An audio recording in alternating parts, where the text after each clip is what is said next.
Hi everyone, in this video I have to show how to add new receiving account in your Payoneer account.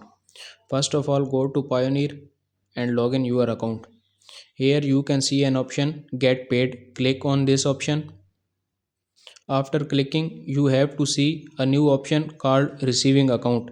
Click on this. At this page, you see a blue button request accounts. Click on this and then enter your information after clicking on next. In this step, you can select your countries. After this selection of countries, go to the next and then submit your request. After submitting your request, After submitting request, new account will be added into 2 to 3 business days. Go to the receiving account. Here you can see your new attached account. Thanks for watching the video.